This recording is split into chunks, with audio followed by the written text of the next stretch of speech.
本节目由修正药业联合冠名播出，滋阴补肾、无须黑发、修正牌复方手无地黄丸。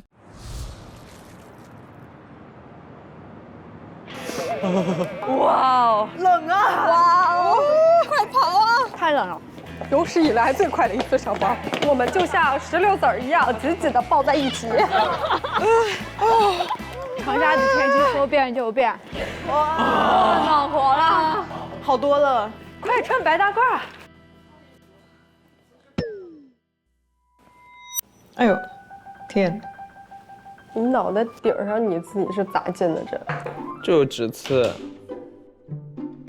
扎了几针，真是提神醒脑不伤身，扶正祛邪不伤正啊。王大夫把你的针给我吧。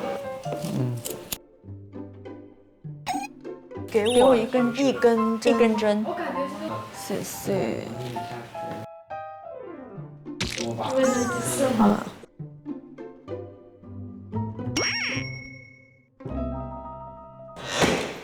耶，又是美好的一天。啊，你好，你好。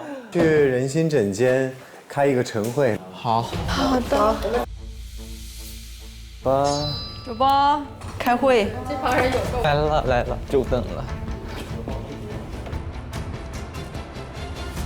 老师好，老师好，老师好。今天的导师是海派中医杨氏针灸代表性传承人沈卫东老师。有没有按哪个穴更漂亮？合谷就变漂亮，面口合谷收，面部的颜容合谷就收啊，掐这就更漂亮了。掐就可以。给你扎一个瘦脸针的，通过多针浅刺，让它皮一下脂肪消融。我学中医了，就为了这个针法。可以。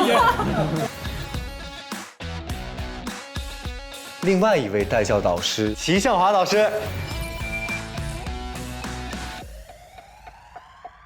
接下来我来宣布本期的考核主题：独立看诊是每个医学生的向往和目标。为了让你们有更好的状态和扎实的专业基础，面对独立看诊，今天两位老师呢将带你们进行一天的跟诊考核。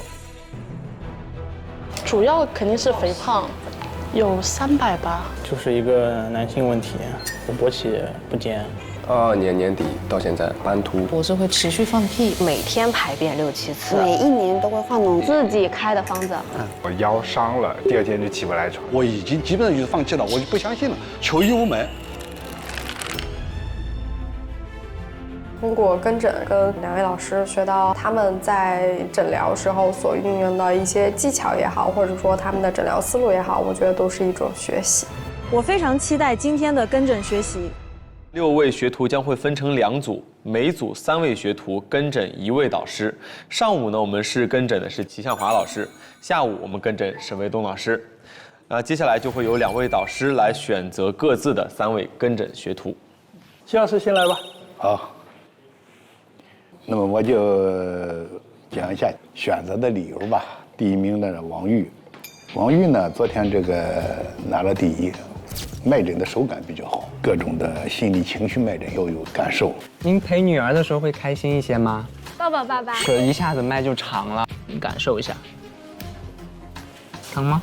不疼。现在我可以直接站在地上。小神医，好厉害。第2位是白松岩，内蒙古的这个女孩印象很深啊。昨天其他的5个人呢都给我跟诊了，我今天把这个机会呢让给白松岩。谢谢老师。第3名就是王涵。王涵呢有一定的基础，昨天那个很复杂的白血病患者找到了一些正确的信息。姐姐手上摸出了动脉，动脉的话是跟情绪有很大的关系，悲伤或者是愤怒之类等等，会有这样的一些情绪。有的。好。那么我这个人呢比较讲究缘分，我今天啊一早起来我就看到饭堂里坐了一个人。王涵是吧？出来的时候呢，又碰到鳄鱼啊，所以呢，我跟齐老师商量一下，我这一组把王涵要过来，行不行？可以吧？可以吧？啊！王涵的方剂学基础很扎实，也很懂得变通，所以我想要王涵来跟诊。李延庆，我觉得在针灸啊这一块还是有自己的感悟，让他们3位放在一起。可以吧？那阿姨就来我们组吧。我们今天的看诊模式呢，要把它分成3块：预诊、诊疗、诊后。病人来了，先让学生来问一问。第二个跟诊，帮助老师做一些辅助。第三就是留诊观察，从病人的接待一直到病人治疗完了以后的对你的感知，实际上这都是包含在我们整个的诊疗过程当中。所以要把整个的诊疗过程当做我们的一个指标，模仿真实看诊流程。我们在这里分了这个组以后，在2个队之间还要评出差异性。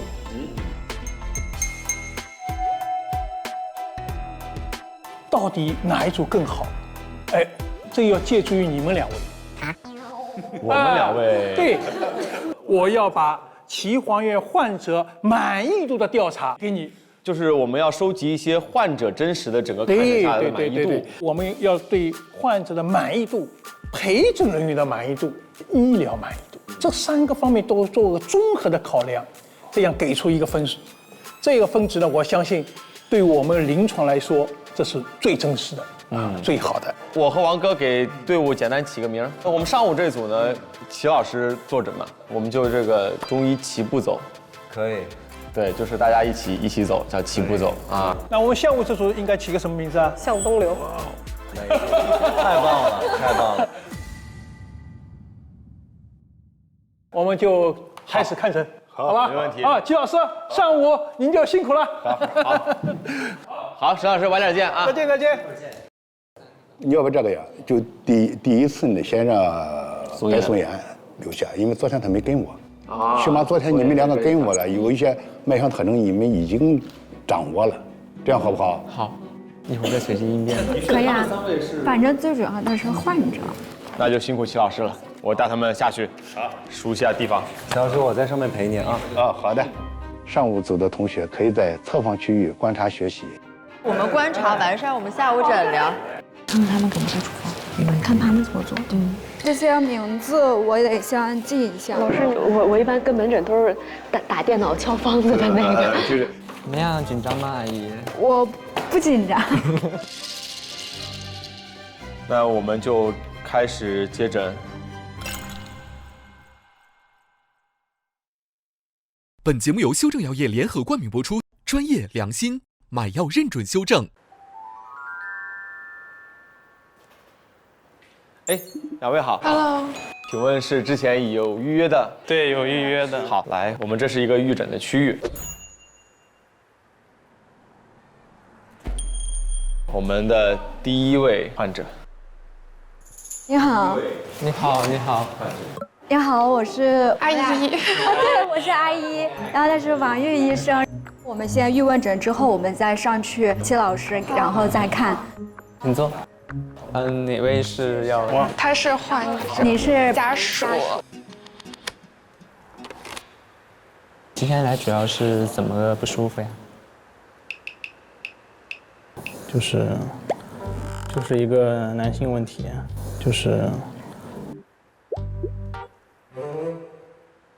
你先慢着，第一个病人问题比较隐私，所以说就是由我先来问诊。就平时就是跟我老婆就是性生活的时候，算是有时候吧，时好时坏，就是勃起不坚。来看一下，之前有谈过恋爱吗？之前谈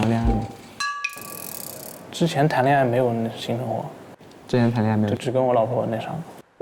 哦，你们现在是结婚了？现在对，结婚了已经，在一起是1年多。几个月之后还是多久就会出现了，就是说一下就没状态了。有时候就是那啥，有时候起来很困难，我就是确实说不太清楚。尿道口有点灼烧什么的，有过去医院检查过一次，是那个检尿支原体阳性，体检报告有个什么粘液丝比较多，还很容易抽筋，不知道为啥。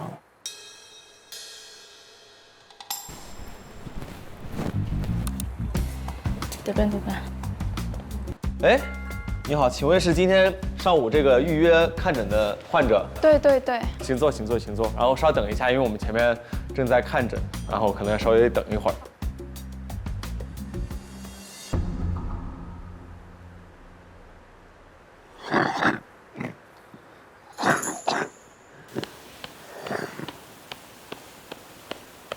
稍等一下，给各位烧点水。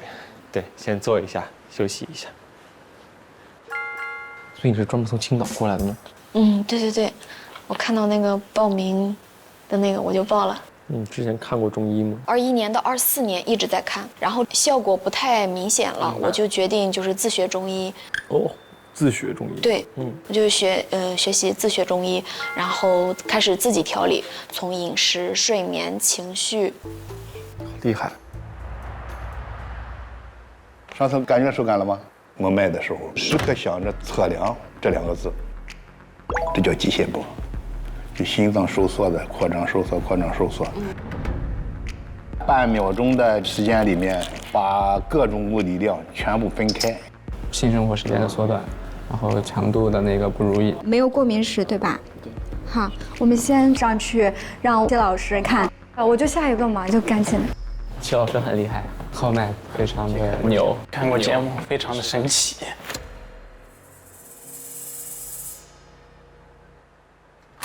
老师们好。你好，请坐。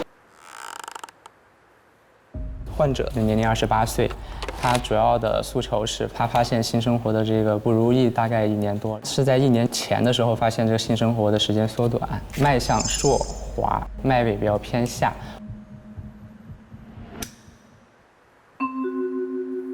你有没有问他阴囊的情况？没有问到阴囊的情况。阴囊潮湿，确实很湿。是。你跟按他小腹了吗？没有按。然后左侧经锁静脉曲张。对，你压下去了，尺部的内侧血管壁张力增加，这是肝经不通。你这个肝经这个地方是堵着的嘛？它这个地方是个硬结，不是你把上边给它打开，它就好了。你不是扎腹针吗？将来这个问题一定要解决。那还有一个问题，就是他会容易就是被其他的东西转移注意力，然后一下子就没有状态了。他这是他焦虑引起的。大部分的人呢是从病入手，我是从人入手，就倒推这个问题。从这一侧的脉看呢，你齿下部分烦躁窝火，再上的时候呢就脸，这是个非常照顾人的人，暖男，是吧？他是个暖男吧？照顾你非常的多是吧？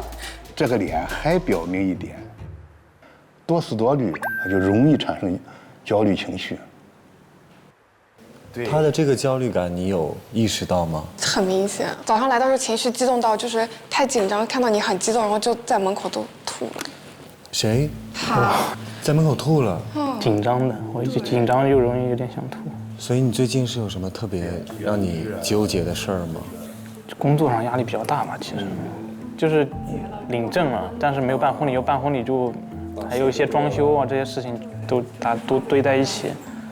他又这么爱操心的人，所以说呢，这个人不是单纯的一个肝郁，要给他抗焦虑，放松心理压力。就是他为什么会出现这个情况？就湿热下注是一个方面，再一个呢，因为他的这个刺激感强烈，忍不住。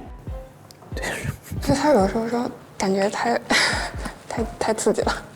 太刺激了，比如说刺激强度大，想泄的时候，他马上就要泄。是进入我的盲区。我们后面有备孕计划，这个会影响？不会给你开一些这个什么。王玉的这个思路完全对只是没有把他这个心理敏感明确出来，他容易放心不下。我给他调一下这个穴，然后给他调腹部，好不好？好，来，不用紧张，这个不用紧张。好孩子，这是个找了个好老公，是吧？很满足哈。他就是体谅别人的这种人。好了，这心率和脉搏传导速度在往下降。这个腹针，竞争都比较浅。来，对，这里还疼吗？没有刚才疼，没了。好，你把气往下引。你的脸好红，可能热气上来了。这个药方挺好的。来给你烤一下吧，我们再留5分钟吧。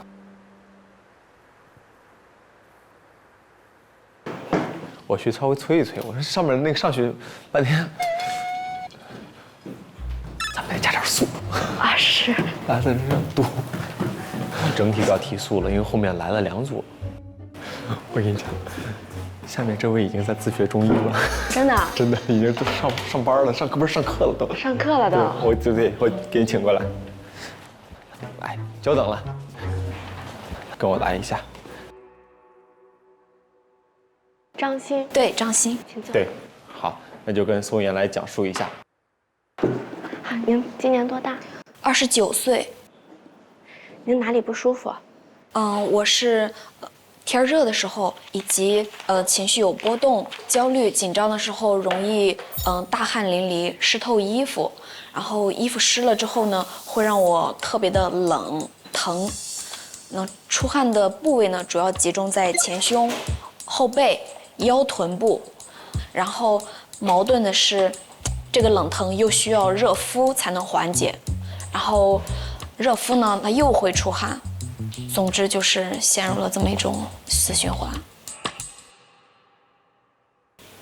就是我这个情况，确实是很复杂。就是你一直都会出现这种情况？对。前胸后背出汗特别多，尤其是腰臀部，需要时刻外出垫着毛巾。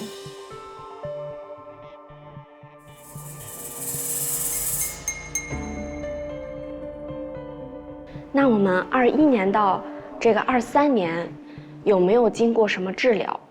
这3年是一直在看中医和西医。24年到25年看病吃药很少，基本上都根据自己的睡眠、饮食以及我进行的一些养生锻炼来调整。二便的情况怎么样？大小便都挺好的。月经怎么样？6月份到9月份没有来月经。嗓子卡痰吗？不卡。查过甲状腺吗？甲功3项正常。那我们先上去吧。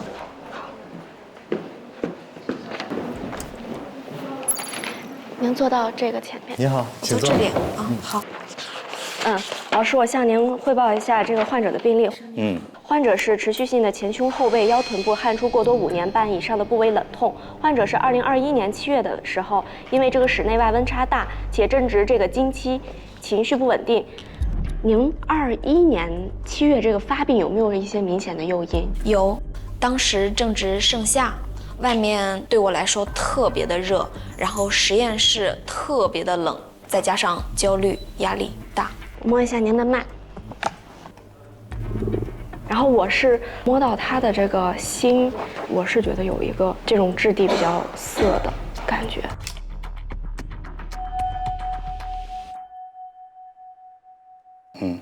你的辩证是什么？我觉得是一个阳虚，但是又兼有这种肝郁气滞的一种表现。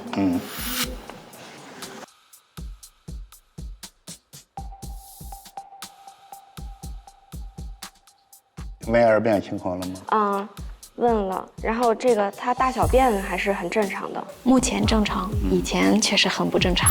腹泻吗？以前特别容易腹泻，常年便溏。对。小便热吗？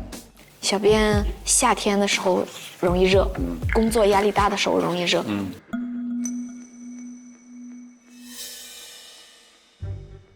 容易崴脚吗？踝关节。容易崴脚。我的踝关节我觉得确实比较脆弱。烦躁吗？以前会很烦躁，现在偶尔烦躁。伸舌头我看一下。有弦末。对。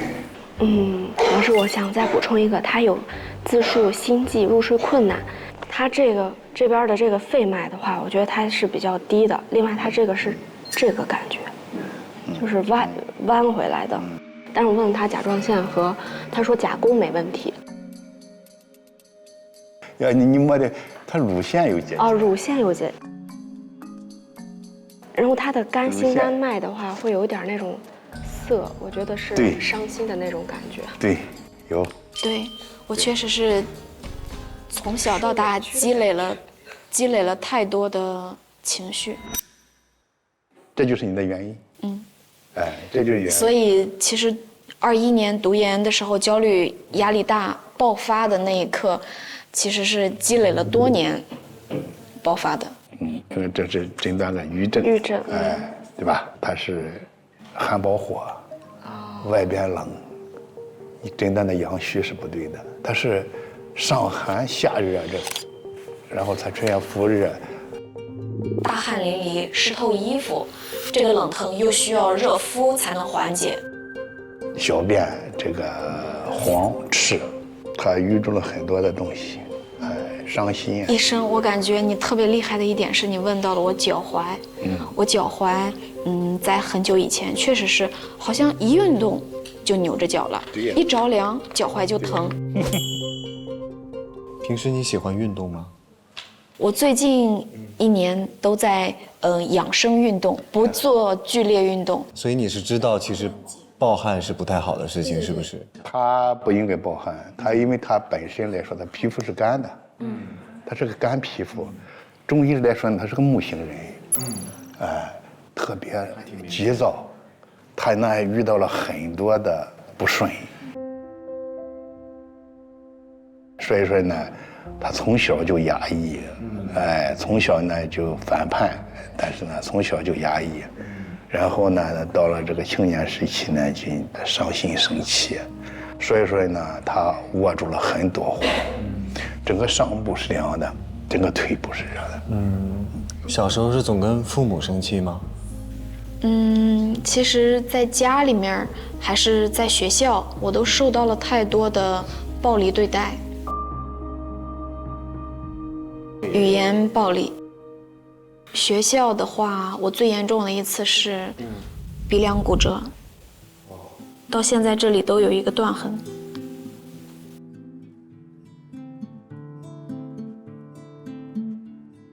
那你父母知道这件事情，他们是什么态度？争论过，最后也没有得到很好的解决。其实我觉得我过去的这么多年一直处于一个身心千疮百孔的状态。所以你现在才开始学习中医，然后学习这些东西，不断的再去修复自己。他想去自己解决自救。我感觉他如果扎针的话，会能看到头顶的烟。对，好，你还能看见烟吗？我觉得能。老师给我也扎一针吧。好家伙！真的很热。扎一下。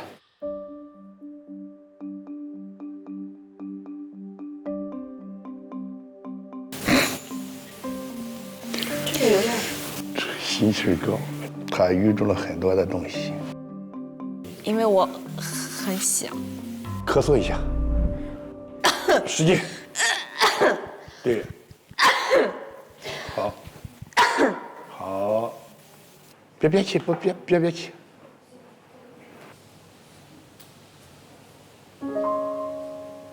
他现在出来了。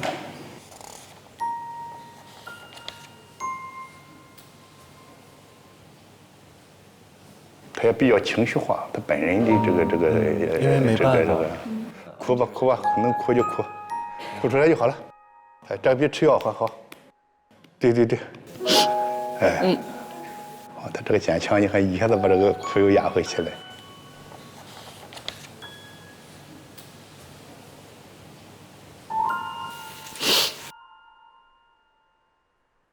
其实我最近一次遭受的是公交车上猥亵。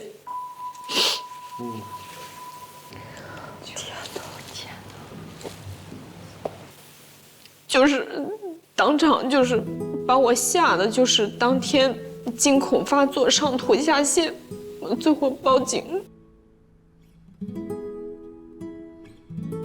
然后上份工作也是职场性骚扰，被迫辞职。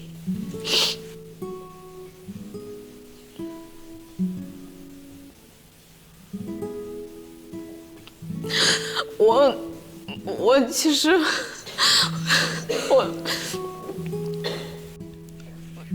我其实一直在忍着疼痛在工作，因为我想赚钱改变自己。然后工作了一段时间之后，又被领导看出来你抗压能力太差，然后又是被辞退了。好了，心情阳光起来，然后你这个好运就来了。你坏心情，你不就招惹这个什么事儿上你身边来嘛？调理身体的第一步嘛，就是先把心调好，然后你身体就会好。你身体才是革命的本钱。对。对，出来就好，哭得非常好，非常棒，非常棒。哭得非常好。对，是的。谢谢。没事。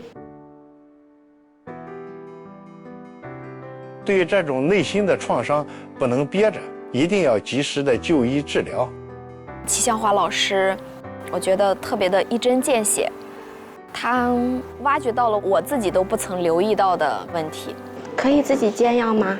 哦，我可以带回去找药房煎药。可以，没问题。你先在这边坐一会儿。白松岩，他有帮我拿到那个小抱枕来垫在我的胳膊下面，在这个过程中，我感觉他的眼神和动作，就是给我很心安的感觉。来到这里，在这个过程中都是一个细心的望闻问切，真的非常感谢他们。来，你好，这位阿姨。哎，你好，今天老太太今年多大了57。 57。对。她今天主要有什么主要的问题啊？她就是去年做了手术之后，然后就进了 ICU， 然后发生了室颤，经历了多次的抢救，然后呢，在医院住了，好，谢谢。在医院住了有大半年的时间了，然后现在就落下了很多病根，比如这个肺炎，他现在还有咳嗽，有痰，咳嗽有痰，他白色的痰，可是他麻痹，手头麻痹，喝水苦，然后他现在还有冠心病，还有胆囊炎、胆汁淤积。可能说胆管扩张。对，他这些病症的根源应该都是来源于他生第二胎的时候生产之后大出血，叫喜汗综合症。啊。就是你们2位是他的女儿。女儿，对。啊，双胞胎。不是，我是姐姐，她是妹妹。哦，你长得很像。好。对，我们相差5岁。就是2位都比较担心。对，这个事情是的。你平时对你们要求怎么样啊？他目前对我们没有啥要求，现在他对我们的要求就是结婚生子。是的。他本来老太太心脏功能就不好，平时容易着急上火吗？会情绪激动。看两只手的脉我都看。他因为什么事情着急上火呢？平时？就是家里的小事情，对家里的琐事，就比如说我说我不结婚不生小孩，他立刻就上头。你看马上。对，你看就是这种。就是咱们就是这个病啊，咱们就少激动。不是不结婚不行啊，是啊。对。到老了谁服侍他？是吧？不结婚肯定不行，老了就是没人陪，对吧？你生个病都没人陪你看病啊。这样的，就是两个你安排住。好。得了，没给痛。没给痛。要不你这边可以了，下一个患者可以看了。啊，好，那我们带你们上去。好。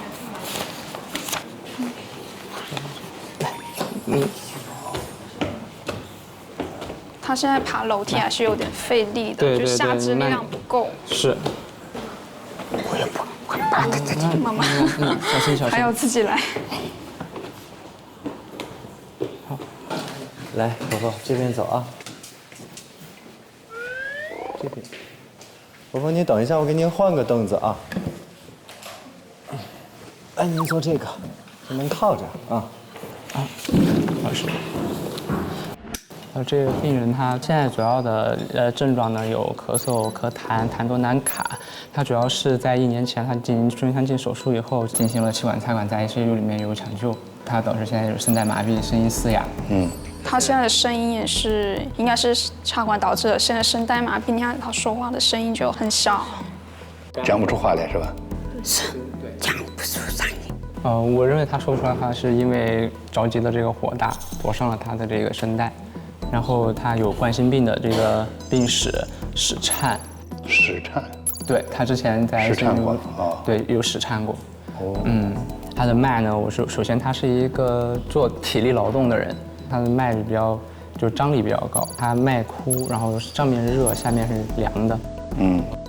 心情就是容易着急上火，导致一过性的昏蒙。我认为是一个肝阳上亢，我觉得应该用菱角钩藤汤，然后增液息风。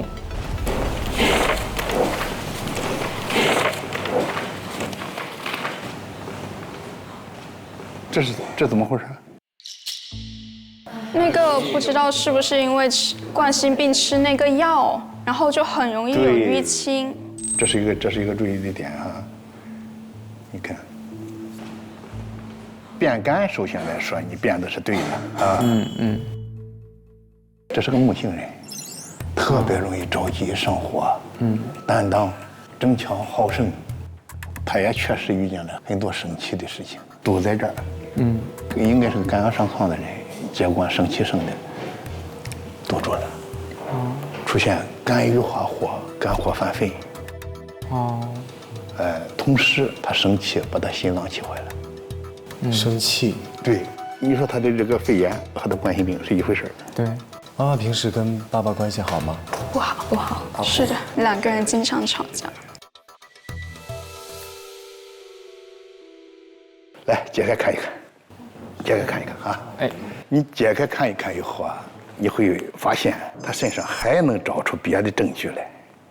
穿得这么厚，对他怕冷。本来他应该是一个热性体质的，他现在这种缺乏温暖，是像骨一样。对的。怎么叫肺胀？这就叫肺胀。西医诊断肺气肿，膻中血，这疼得要命。有点痛啊。膻中这个地方多了，那真来。这个地方。对，扎的不够，你得扎到神经膜上去。扎了一个很韧的东西，扎透它。哇，找到过这种感觉吗？心里很凉。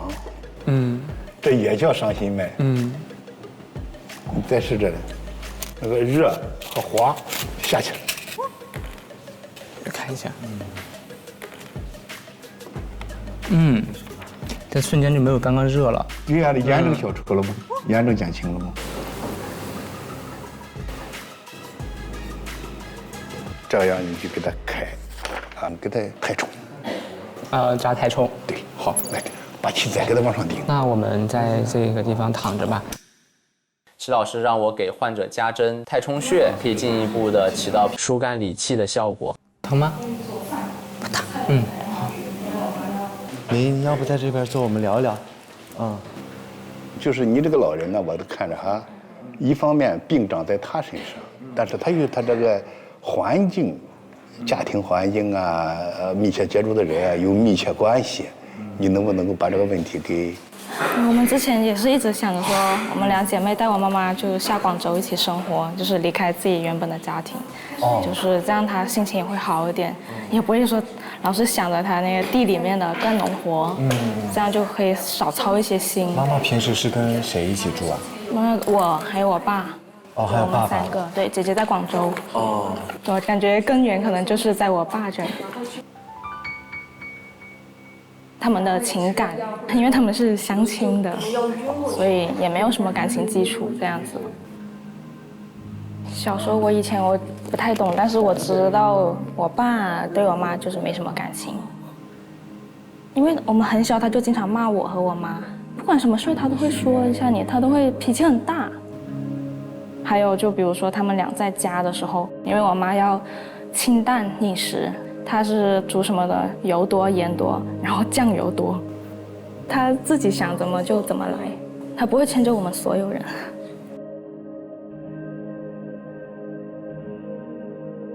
所以我们才动了想带妈妈去广州的念头。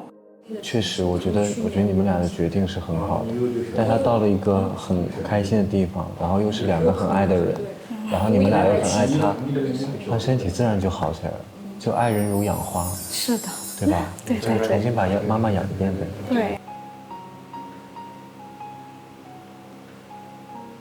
其实妈妈一直在看这边。你可能在好奇我们在聊什么。我在好奇我们在聊什么。对。妈妈长得很好看。是，我说我给你拍照很好看，然后说你拍那么多干嘛？因为以前都没有人给她拍过，而且可能身边的人也没有夸过她好看。是，因为我们想她就是小时候生我的时候大出血，就是落下了病根，她也没有太注意，所以就各种病都找上来了。不行，我听这种我就会有点。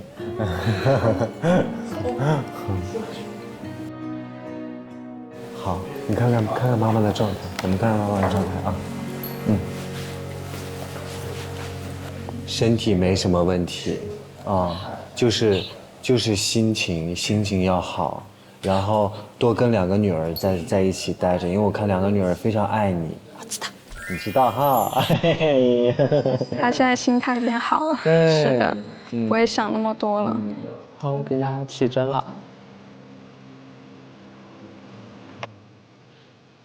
一看就是干活的手，跟我姥姥一样。是，让他不要干，他非要去干。在农村哪有不干活的？我稍微理解你点，因为我姥姥今年84岁，还张罗种地。我说你可别了。在农村，个个都要种，对，多少搞个睡觉了烧脚，运动一下烧脚，稍微运动一下，也是。哎呦，慢慢起来啊，慢慢起来。好嘞。你听他的气上来了吧？他现在就是这个东西破坏他声带的，对，但他气是提上来的，如果是他不破坏这的话，他现在说话可能声音就出来了，好的，谢谢医生。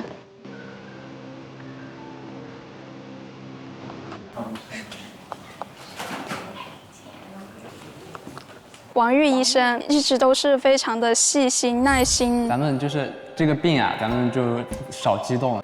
我妈的基础病很多嘛，病情也很复杂，她都能够一一的去了解、问诊清楚。我看一下你的腿，现在还好，现在腿肿还好。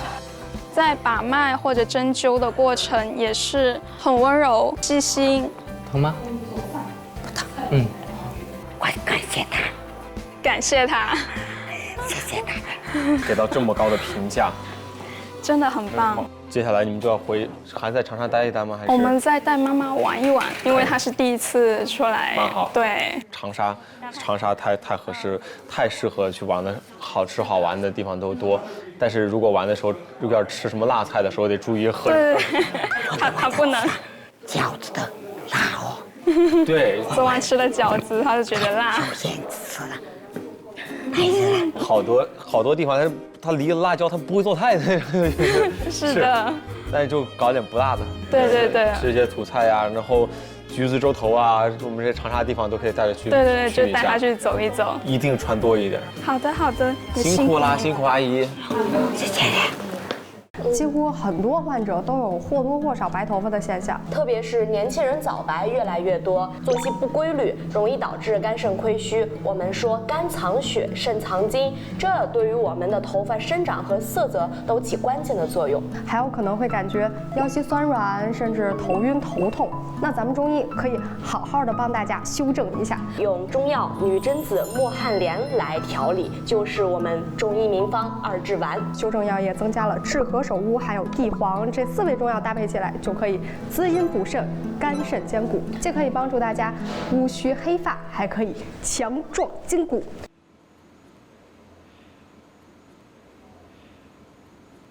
来。哦，你好。哎，您是？啊，我是阿姨医生。来叫阿姨。是。现在芒果的主持人这样哈。是，我是这个病患家属。哦，这样子一起来的。是，这我叔。来治病，顺便见见老朋友。你看到我走了，今天专门为你白来了。今天为你开了一个专场。真的假的？真的来。但我真手有点冰啊，首先。是的。先吹热一下。你真的假的，哥们儿？凉了。我今天早上还在复习你的拍八虚。拍八虚，你手掌得这样啊，这样啊？不是，就是你也不能这样实着拍，你就要虚着，就是手掌上空着，然后拍的时候让它可以稍稍就是泛红见红。但真的回去就传开了，说这个多神奇，那个扎完腰不疼了，那个扎完瘦一圈。在江湖上这个节目现在威名赫赫，对，就是行业里面有很多朋友，对于这个节目已经就是开始神化我们了。是什么原因不舒服呀？对，最近让我特别痛苦的就是我腰伤了，然后在9月底的时候是闪了一下腰，然后可能之前是有过腰椎间盘突出的，要睡觉都得往那个床上面垫那个纸板，然后一旦就是晚上睡不踏实了，或者说扭了什么的，就第2天就起不来床。我看一下是哪个地方？这个地方。简单触诊。这大概在这个14、15对这里。医院那拍的片子，然后说是那个腰5底1有那个腰椎间盘突出。白天怎么样？如果过度劳累的话就不行，或者久坐以后起来就会很明显不舒服。你拔一下脉吧。好。妹妹手也挺凉，注意保暖。你挺暖的你。对，我就感觉我刚才就想说暖男脉。脉象里面说你性格啊。性格还能好性格呀？性格是那种比较温和，然后也比较暖那种类型，但脉都是比较柔和的那种。看我的节目，给我好笑了。那一会儿上楼给你好哭。不行，我情绪稳定。我妹妹字好工整，跟想象中的医生写的字不太一样。那未来看诊的人数越来越多了。写的就越来越快，字就越来越看不懂。可以，那我们就先上去吧。好。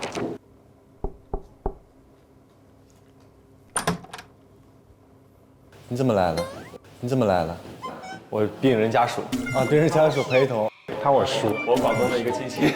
好，我坐这可以吗？请坐。哎，齐医生您好。你好。所以这位患者主诉是因为20天前外伤，然后导致腰部的那个腰5和骶骨1，因为椎间盘突出，然后椎管狭窄，在外院做过胸片，然后也治疗过。因为这个问题影响睡眠，然后还有白天可能过劳的话也会有刺痛。对。最近3天的话，因为下颌关节无明显的原因疼痛。张嘴张得太大会痛，然后现在咬合用力也会痛，就这里。合不上，它会有弹响吗？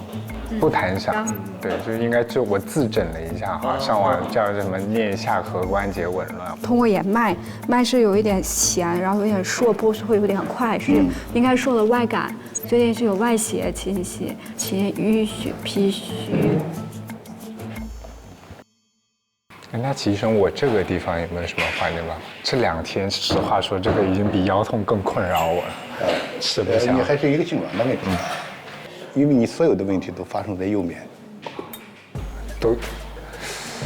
这也对哦，你这么一说，好像是哈。你的整个人是这样偏过来。对。那下次往左背，给他脚腕过正平衡一下。以前我感觉腰椎间盘突出听起来都是就爸爸爷爷辈得的病，但现在我感觉好多年轻人都有这种。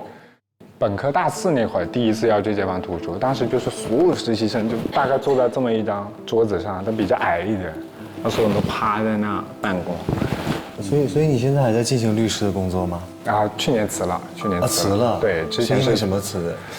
去年其实也算一个小契机吧，就去年是那个膝盖做完那个交叉韧带手术之后，不是要卧床休养3个月。你现在做了手术以后，你那个腿蜷不起来了是吧？其实也能蜷，但就是到那个角度吧。所以你是因为那3个月卧床休息，然后就。对，其实当时就想的比较开嘛。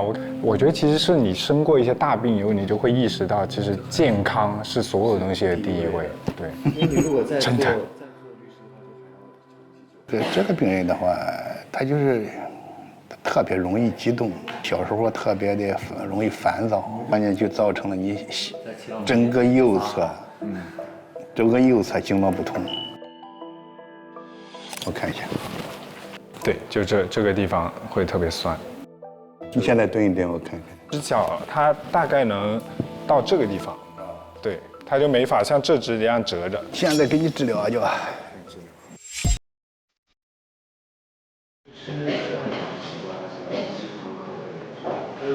出汗了。试试你这个地方。怎么样？摸2下。好点，但我现在用力不痛了，张大还有点。刚才改善一些是吧？对，改善一些。哇。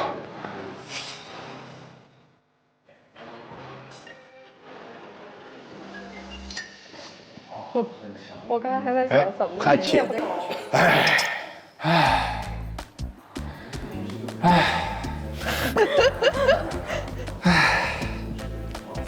摸摸他的腰，热不热？哦，这边很热，这是热的，对不对啊？哇，起来活动活动腰，活动腰。对，怎么个活动法？就是你怎么难受怎么动。怎么难受怎么动？对啊。就是我给大家提2箱水上来吧。就做一个对抗和之前。给大家跳一个。还好。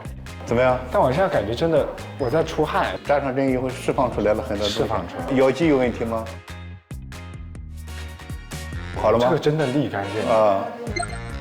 然后再想请教一下戚老师，因为我以前觉得腰椎间盘突出是一个比较年纪大的病症，现在感觉很多年轻的朋友，包括像我，其实大学还没毕业就腰椎间盘突出了。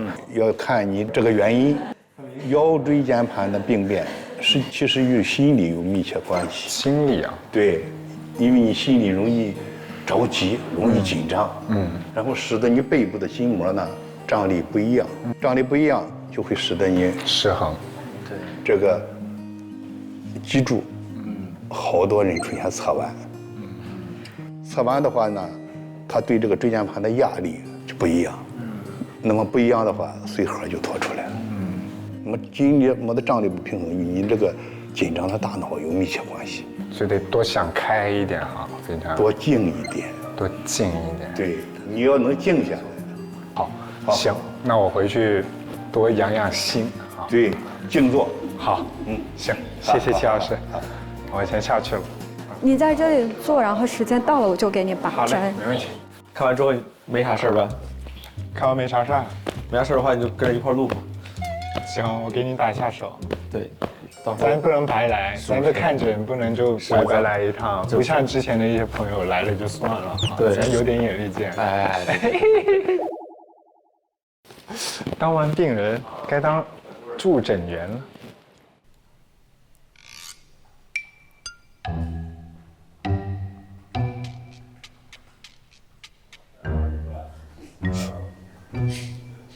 你们也是看这个节目，然后了解到，然后报名的是吗？对的，我主要是宋兆普医生，我比较关注他，所以我看他参加了这个节目，然后我去看了这个节目，然后填了资料。久等啦，久等啦！谢谢，谢谢，送走了2位，走。来，金叶，坐一会儿。我是戚老师的助手小李。是。先讲一下刚刚感受如何？对我既是今天的助诊员，也是今天的病人。我刚上去看了一下，真的很立干净，因为我今天来之前，我嘴巴有点张不太大，有那个颞下颌关节紊乱，扎完之后我现在立竿见影啊。就我觉得大家有什么自己的需求什么的，都可以放心大胆的跟我们各位实习生，也就是说楼上我们的体育生去说。当然有任何的需求，也可以找我们2个人，保证服务好大家。来，先将就坐一下啊。不好意思，那边时间到，可以拔个针。小朋友有什么需要吗？暂时还没有。先喝个水，50多度的，稍微有一点点热。好，谢谢。如果饿了的话，可以先吃点喝点，没关系的。你们辛苦了，你们饿着吗？我们没饿着自己吃的呢，我们从不内耗，饿了就吃，真的别饿着。你饿的时候，你的脉象也会有变化。生气的时候，太冲需要跳一跳脚，对，跳一跳脚和太冲。吃完饭之后就是坐下，你打通的这个是胃经。哦，你好聪明，很好。下一个患者可以看了。哎，你好。哦，您好，您叫？我叫王新月。哦，王新月，您坐，您坐。对，就你一个人来看？对，我一个人来的。嗯，是因为什么原因来看？痘痘。哦，也是长痘。对，就是这个下颌这块，包括脖子这儿。啊，还有耳朵后面。主要是多久了？长痘10几年了。治疗过吗？治疗过。高中的时候我做过针清，到了大学的时候又开始了。在电视上看到说那个达英35好像有用，我吃达英35，就是一种避孕药。后来也是好了没多久，又开始了，又开始复发，然后我就去吃了泰尔斯，1维 A 酸，好了一阵儿，又开始了。哦，对，我还想查一下那个什么，这个胸前后背也长了一些，就是那种不像痘痘，就你能看，就是这种白色的。感觉白，这种对，有点汗疹的那种。对，我不知道是啥。背后也有吗？是的，后背也有。这种背都比较多。是的，就是后面的话就是红色，然后前面的话就是有那种白，有点像汗疹一样的东西。是多久了？发现这个？我大学就发现了，但是我不知道是什么。可以进来。你好，坐这里。好。哦，医生您好。他是反复脸上长痘14年，从13岁开始长痘，然后在他的脸部，然后还有他的下颌、胸前、胸背都有红疹，然后他胸前有那种白胚，像汗疹一样的皮肤问题。然后他多次治疗，也吃过很多达英35、1维 A 酸、多烯环素等各种消炎药，效果都不明显。你干什么工作呢？工作配音。对，一直要说话。那你声带你得注意啊。容易哑。对呀。是。而且你将来你这个声带容易出那种声带结节。腿凉吗？腿容易凉，脚凉，我腿还容易疼。你辩证是什么？脾虚湿症。这个是，这是个上热下寒症。上热下寒。对，心肾不交，底下冰凉，上边就出热。那么与他的性格有关系，他很负责任，这个人，属于是容易着急，容易上火。就是他这个脑子转的比较快，所以说这个火苗子层层往上涨。你这个人很容易成为这个领队伍的人。是不是啊？我是有在做一个工作室。你看他这个甲状腺上有结节，肺里边有结节。肺里？像你这种性格肯定长结节，但不是肿瘤，你别害怕。我一听结节我就会你这个火，人体身上的热量，你把这一部分热量全提到上面来了，这个热它就要有一个散发的途径，然后就往脸上冒。对啊，你脑子传热，你不从脸上冒，从头上冒吗？对，也就是说，我这个如果要改善这种痘痘的话，其实最主要还是把性格改善。对，性子稳住，性格稳住，不要急。对，淡淡的，不大容易啊。不大容易。你这么负责这个人，你那我就不负责了。那也不大符合你的特点。你晚上用这个生姜贴你的涌泉穴去外敷，好不好？哎，你把你腿上的寒气逼出来了，你脸上痘痘自然就没了的。哦，是要上针的吗？啊，对。哇。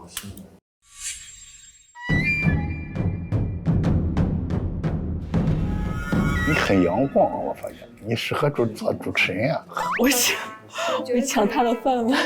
对呀，抢他饭碗，就是你这种性格的人容易做主持人，主持人都是你这种性格。你是因为皮肤的问题吗？对，我过去受到这个问题，我从大学受到很多年的困扰。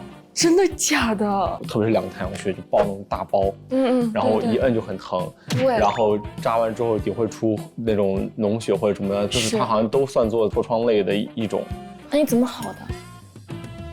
我是不是上年纪了？我也上年纪了，我快30。那我做主持人，我这个形象不行啊。你不行。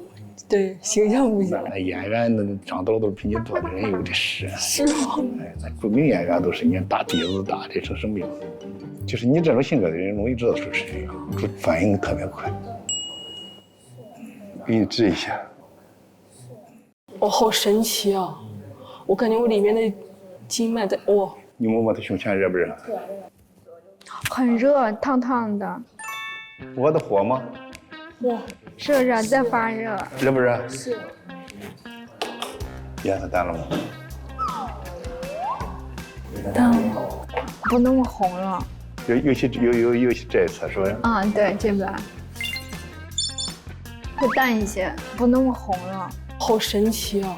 这假今天就能消了去了。所以说这个火出不来是不行啊。这一阵冒凉气嘞，你心里还有凉事儿，你心里还有凉事儿嘞，还有点骨事嘞，你看看，有就哭，哭出来就好了。我在忍着。忍着干什么？好不容易这倒出来了，你还忍着？付上2滴泪比吃上多少副药都管用。哭吧，哭，我们不认识你，我们不认识你，哭吧。哭吧，哭出来就好了。我的天哪！这不就出来了吗？你不就是我的火吗？那个火慢性释放。好了，留针15分钟，叫下一个吧。好，走吧。谢谢。有天这个15分钟后给你打。想哭就哭，哭完就舒服了。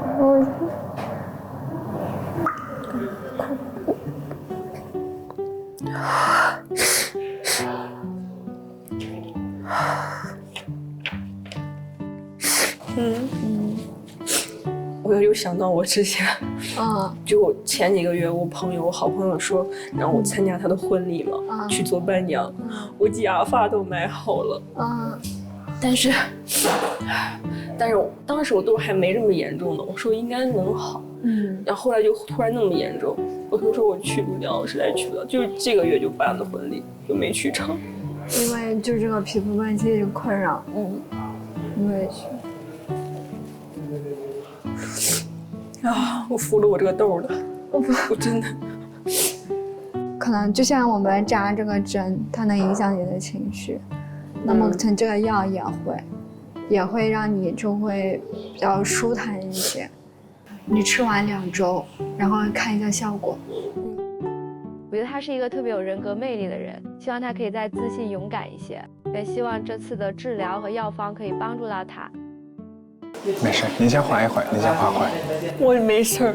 你不要把它想成一个缺点，你把它想成一个差异性，每个人都不一样嘛。你有时候审美会变，这样有人化雀斑妆呢，对，谁知道呢，是吧？这事儿，对，多想开一点。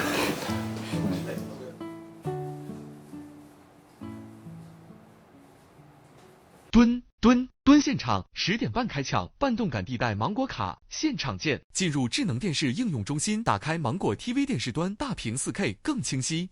哪位是小韩？我啊，小韩来。这位是我的男朋友。来，男朋友这一块来。请坐。好。您多大了？26。哪里不舒服？就是主诉的话，就还是我的肠胃问题。之前我的肠胃是非常好的，就是辣的也能吃，凉的也能吃。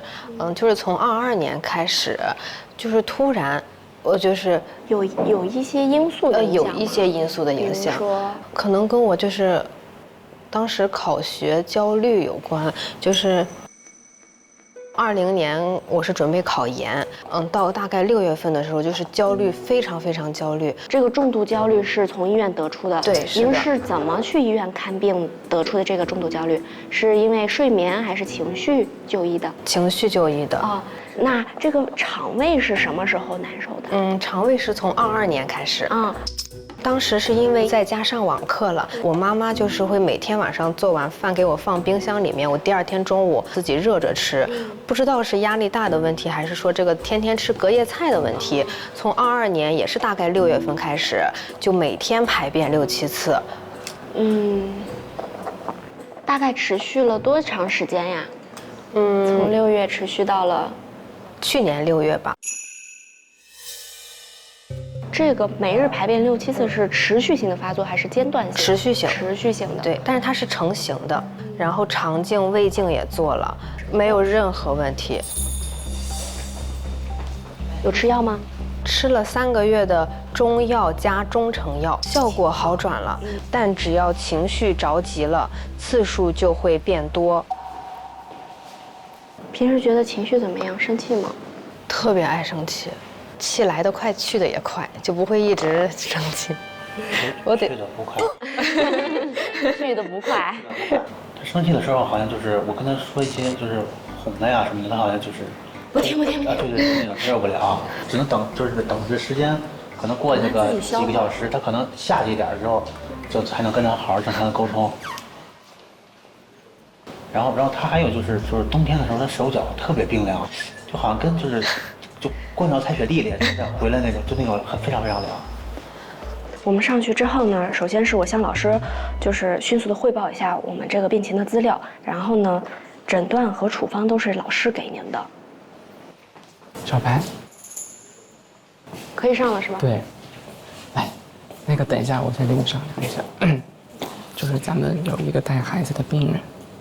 他要提前是吗？对。现在是11点58分。哦，那我约的是12点10分左右，好像能帮我问一下可不可以提前吗？下午还有事情约了人。跟那个其他患者可以沟通一下。对，跟其他患者说一下。是需要我还是需要你？你先上去吧，我和阿姨下来沟通。然后你是现在是到这一位是吧？然后他是这一位。你给他提前一下，没事，有小朋友大家可以体谅的。下一位患者到你啊，然后想跟你们2位换一下。OK。谢谢。请进。老师好。你好，请坐。对，好。老师，我跟您汇报一下患者情况。白小涵，女，26岁，持续性的腹泻3年，伴有情绪紧张、焦虑、易怒。患者自述中学时期就因考试压力大，会出现恶心呕吐，未行系统诊治。2020年的话，因考研诊断为重度焦虑。在哪里诊断的焦虑？就是我们那的淄博市中心医院。诊断焦虑的时候，一定要问哪一级医院诊断的。哪一级医院？对，比如有些医院给他诊断的焦虑症，那不算，他那个地方就根本没有心理科大夫，他说是焦虑就是焦虑，那就不对呀。行，好吧，就是。然后他22年的话，他因为这个学业压力和饮食不规律呢，出现每日大便6到7次，没有腹痛，但是脐上正中这块有压痛，无反跳痛。这儿疼不疼？不是很疼，有一微微。这儿呢？也是微微，都不如刚才那个地方痛。这个地方是最疼的是吧？对。就是我自己给他判断是肝郁脾虚，也是有一些阳瘀的。然后这边的话有一个那个乳腺结节，这我觉得胆囊上也有点问题。主要的话就是关部脉比较旺，比较重，然后其他的脉就是相对要沉一些的。那开什么方呢？我觉得是4逆散方，肝郁脾虚。4逆散啊。是对的啊。他这个腹泻可能来自于时间比较久了。对。那么这个人啊，就是一个争强好胜啊。个性上来说呢，自尊心非常强，不甘落后，所以说他一直在努力，不能比别人差。急躁性性格，这不是个焦虑，他既没有焦虑症，他没抑郁症。他这种性格，他父母也有这种性格的。你母亲是你父亲啊？我父亲是那种特别急躁。你就是他的影子吗？对。然后就比如说像挤牙膏这种事情，如果我从中间段挤，他就会非常暴怒。包括就是我如何使用筷子，怎么就是这种小事，他都会非常在意。就是从小的时候，比如像教我踢毽子或者怎么，我出错，我爸爸就会非常生气。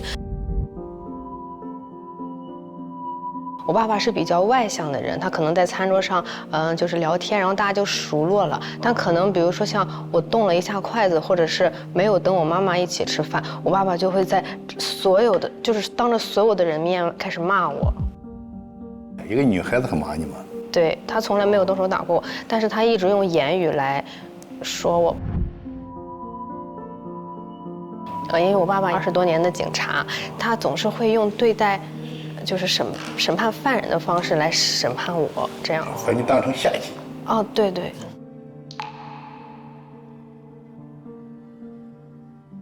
所以说要把这个你压抑着的这个相当初压抑着的情绪给你释放出来。不给你释放出来，就很容易传给下一代。就是孩子在出现这个情况的时候，你又会出现父母对待你的那种态度，去对待孩子。我觉得这个问题得问一下，这是男朋友是吗？对。他是有这种情况吗？你觉得？是感觉，他做什么都很就是争强好胜那种。你看他俩相比哈，他就是这种胖胖乎乎的，是吧？就性格上比较这个柔，他就是个土型人，话语不多，啥事听你的，听他的就行啊。挨训的时候就听着。太好，听着就行。就是他连这个样，他两个人才能搭配啊，你知道吧？对不对啊？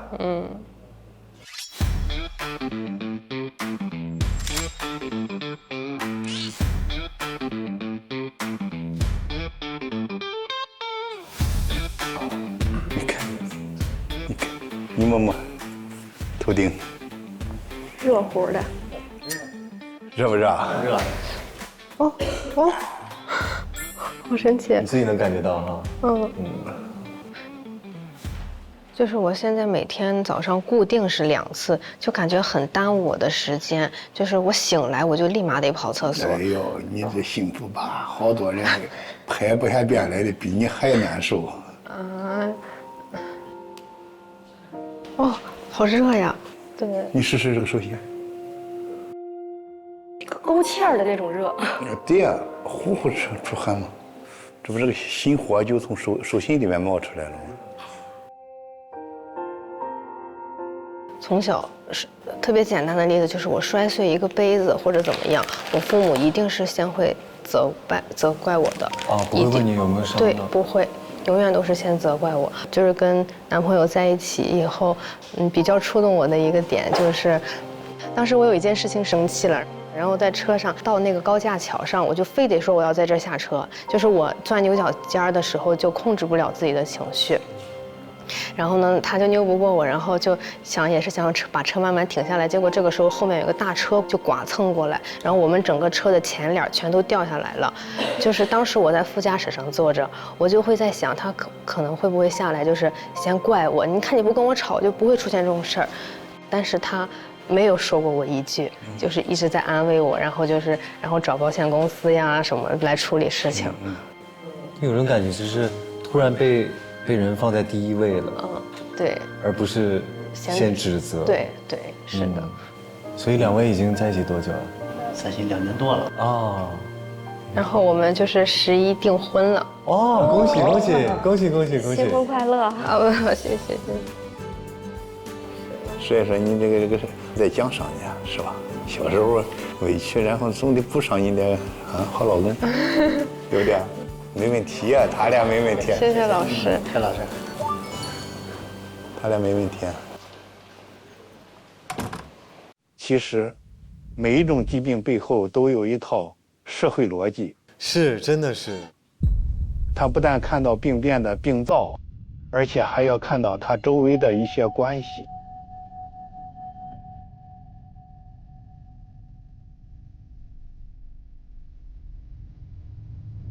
他不能像我一样没有爸爸，因为我父母是离婚的嘛。然后我就想着说，你实验你很要强，挺好的。本来我是跟我爸爸的，然后我舅舅都跟我妈妈2个人上车已经走了，然后我舅舅又下车把我带回来，说不能放在我爸爸那里养，我爸爸就再也没有来看过我。女儿和爸爸他有一个天然的情感。对，他不擅长我，他跟我妈妈当年最好的朋友在一起了。他也是一个容易委屈自己，然后给别人温暖的，所以他把他好朋友的债务给自己承担了下来。将近快100万。我朋友是我10几年的闺蜜，其实我收入才4、5万，甚至还有比较偏激的想法。心寒。对，我就觉得说，怎么我跟他那么要好，他把我害到这种地步。他没钱了，然后就得你来还。那怎么办呢？就是信用卡是我的，然后借网贷也是用我的名义借的。就是那一部分情感是一个紧张、恐惧，老是揪心，晚上睡不着。这个压抑脉象肯定是来自于他的周围的关系。好酸。咳嗽，大声咳嗽。齐老师好厉害啊！他就是可能我自己都忽略的问题，他就抓出来了。他说，其实我郁结的根本原因，并不是跟我之前说的，就我以为的那个大的问题，真正造成我抑郁的是人际关系里面的问题造成的。然后我就觉得，天哪，原来是这样子，我自己都没有发现，可能还真的是这样。你感觉我热了？就是热了。热了，火上来了。起来走一走，试一试。谢谢。身体舒服吗？舒畅了一点点。这头没有刚刚那么重了，感觉身体会轻一点。对呀。对，说完也轻，舒服一些。可以，拜拜。拜拜。拜拜。姐姐们，拜拜。谢谢了啊。拜拜啊。哎呦，还会飞我呢。所以说呢，中医看待问题呢，都是一个整体的，要看到他这个人，看到他的人，还要看到他周围的家庭关系、社会关系。和和睦睦哪能出现疾病啊，对吧？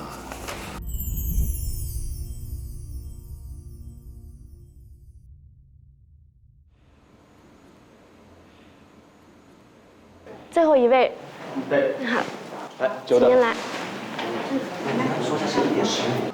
OK， 您是哪里不舒服呀？我是尿毒症，有没有报告相应的？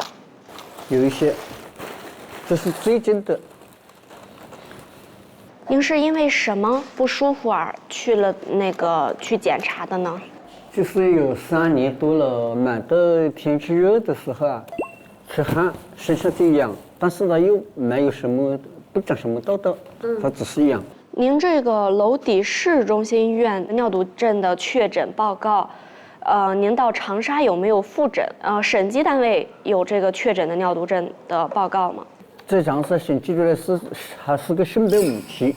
肾病5期。对5期，肾病综合症啊，什么东西也有好多啊。那个我在等是吗？我就一句话。对。他是3年期这个天出汗摄氧，然后有一个皮疹的，但是他之前20痒，但是没有什么他身痒，但是没有皮炎皮疹。对，现在的他就是以尿毒症过来就医的。这是他之前吃药的方子，这是他自己搞的方子，这是您自己开的方子。好，时间到了，对，拔个针，你等会儿。不好意思，那边时间到，可以拔个针。我去拔吧，那是我。这一副又可以吃1个星期。这是您1周的量。等一会我其实也要问专家，这我是骨质灵，这骨质一灵的话，他就感觉整个身体都不舒服了。这些片子我也想要寻回来看一下，因为这些东西都有问题，好像。其实特别是那个肺部啊，这个肺部，也有好多问题。26、27岁的时候，那个时候就有个慢性肾盂腺炎嘛。慢性肾盂腺炎。肾盂腺炎。对。我想要就是尽可能的给您都写的更详细，因为您补充了一些的话，我得按照规范化的内容门诊的必须写清楚。怎么样呀？现在就很酸胀。很酸胀。你觉得发冷吗？还上面热了，是吧？好。然后这个方子你就按照那个去煎药服用就行了。他这个吃的药可不能继续吃。这些是他1周的量。他药太多了。这个方子您是想治什么的？小白可以上来了。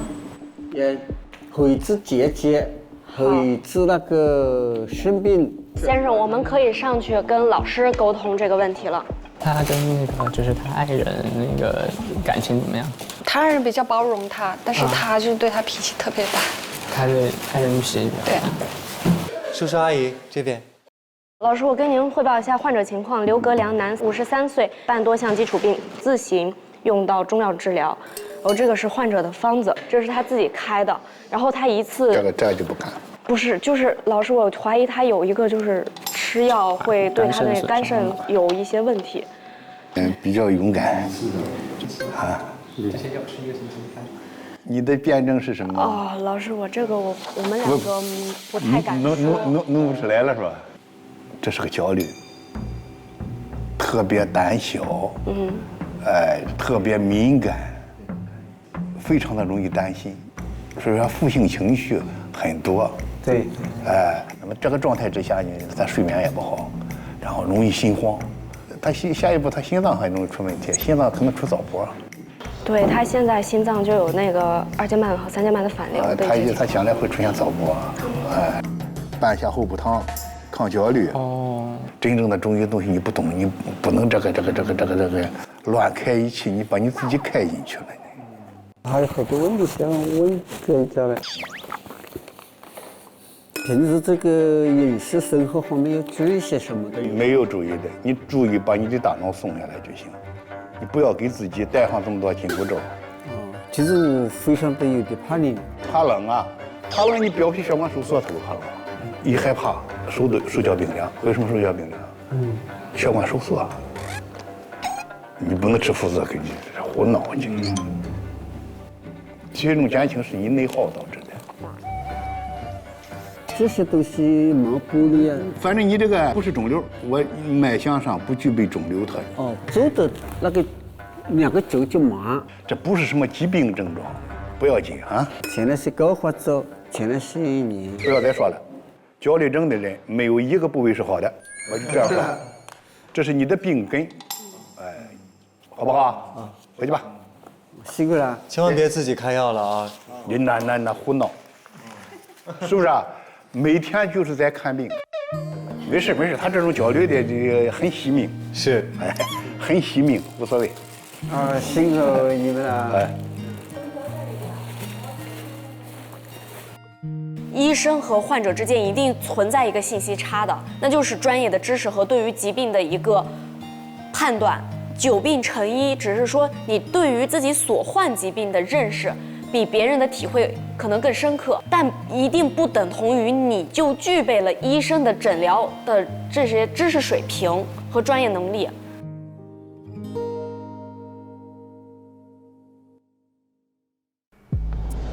问诊已经结束了，先请老师对于3位学员各方面的表现进行一下点评和分析。这一次呢，就模仿了医院真实的看诊的这个情况，同学们的积极性呢非常的高。那么综合最终的排名，